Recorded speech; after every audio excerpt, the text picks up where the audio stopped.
Bonjour à tous, on se retrouve dans une nouvelle vidéo et dans cette vidéo je vais faire un tutoriel sur Wavecandi. En fait le bouquin ça permet de, si on se met ici, de voir plus ou moins les fréquences en fait. Si on met tout en bas on voit presque rien, et si on met un peu plus on le voit beaucoup plus, quand on joue la note. En fait le freeze ça permet de freezer donc à un moment donné au niveau du spectre. Donc là vous voyez, il est resté enfoncé, et donc là au niveau du spectre, on voit que ça s'est arrêté. Et si on le renlève, hop, ça enlève. Hop, et voilà, en fait visible, c'est tout simplement de voir l'affichage ici ou pas. En fait, mini view, ça permet tout simplement de mettre en plus petit la fenêtre qui se retrouve ici.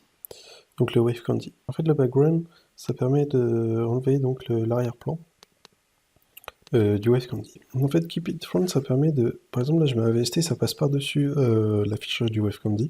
Et si je mets ici, donc ça permet de passer par-dessus. Et si je le renlève et que je reclique là, on peut voir que ça l'enlève.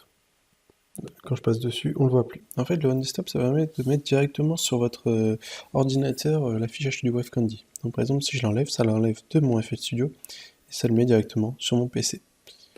Et si je le renlève, ça remet sur mon FL Studio. En fait, c'est tout simplement de l'affichage, donc là, ça permet d'avoir une petite ombre en bas ici. Si je le mets vers la gauche, ça permet d'avoir un petit contour. En fait, le corner, c'est tout simplement, ça permet d'arrondir ou de mettre le carré au niveau des angles ici.